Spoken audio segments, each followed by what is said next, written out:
Hello అండి. ఈరోజు special చాలా డిఫరెంట్ అండి. ఇది ఈవినింగ్ టైంలో ఎప్పుడైనా పిల్లలు స్నాక్స్ అని అడగగానే ఇంట్లో గోబీ అంటే కాలీఫ్లవర్ ఉందనుకోండి, ఇలా ట్రై చేయండి. హ్యాపీగా ఎంజాయ్ చేస్తారు. చాలామంది పిల్లలు గోబీని స్కిప్ చేస్తారు. అలా కాకుండా నేను చెప్పిన విధంగా ట్రై చేశారనుకోండి, వాళ్ళకి గోబీ అని కూడా తెలియదు. పిల్లలే కాదండి, పెద్దవాళ్ళు కూడా ఇష్టంగా తింటారు. అంత బాగుంటుంది ఈ రెసిపీ. ముందుగా గోబీని చిన్న చిన్న ముక్కలుగా కట్ చేసేసుకొని హాట్ వాటర్లో ఒక 2 minutes కుక్ చేసుకోవాలి. ఇలా హాట్ వాటర్లో క్లీన్ చేసుకోవటం వల్ల గోబీలో చిన్న చిన్న పురుగులు ఉంటాయండి, అవన్నీ క్లీన్ అయిపోయి నీట్గా ఉంటుంది. ఆ తర్వాత ఒక జల్లి గంటలో తీసేసుకొని వడకట్టుకోవాలి వాటర్ మొత్తాన్ని.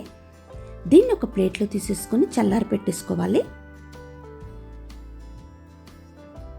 ఎప్పుడు రొటీన్గా చేసే పకోడీ, వడలు, ఇంకా పిల్లలు ఏదన్నా అడిగితే స్నాక్స్ బ్రెడ్తో కాకుండా ఒక్కసారి గోబీతో ఇలా ట్రై చేసి చూడండి, చాలా బాగుంటుంది.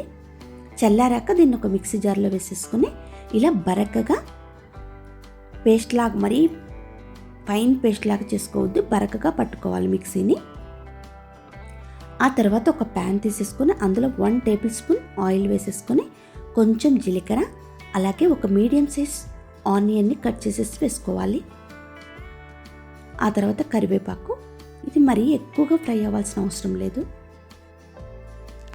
ఆ తర్వాత 4-5 వెల్లుల్లి రెబ్బలు, కొంచెం అల్లం ముక్కను చిన్న చిన్న ముక్కలుగా కట్ చేసేసి వేసుకోవాలి.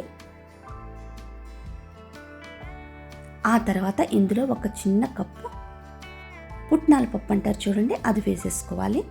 అది కొంచెం వేగాక మీ స్పైస్ లెవెల్ని బట్టి ఎండుమిర్చి కూడా వేసేసుకోండి. నేను ఒక 4-5 వేసాను. ఇందులో పచ్చి కొబ్బరి వేస్తే భలే టేస్టీగా ఉంటుందండి. డ్రై కోకోనట్ పౌడర్ మాత్రం అస్సలు వేయద్దు, ఓన్లీ పచ్చి కొబ్బరి ఉంటేనే వేసేసుకోండి. ఇది మొత్తం ఫ్రై అయ్యాక దీన్ని ఒక మిక్సీ జార్లో తీసేసుకొని దీన్ని కూడా బరకగానే మనం పట్టుకోవాలి మిక్సీ, మరీ మెత్తగా మిక్సీ పట్టొద్దు.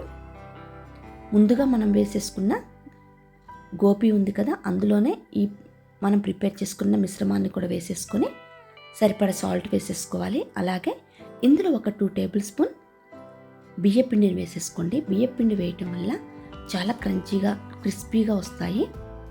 ఆ తర్వాత తరిగి పెట్టుకున్న కొత్తిమీర, పచ్చిమిర్చి వేసేసుకోండి. కిడ్స్ ఉన్నప్పుడు పచ్చిమిర్చిని స్కిప్ చేయండి, ఎలాగో మనం ఎండుమిర్చి వేసాం కదా. వీటిని ఇలా చిన్న చిన్న బాల్స్ లాగా చేసేసుకోవాలి.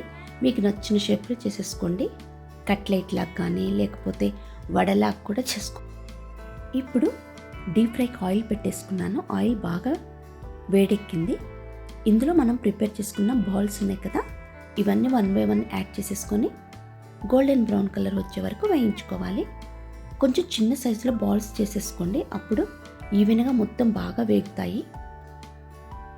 ఇలా ఒక సైడ్ బ్రౌన్ కలర్ వచ్చాక టర్న్ చేసేసుకుంటూ మొత్తం వేగే విధంగా చూసుకోవాలి.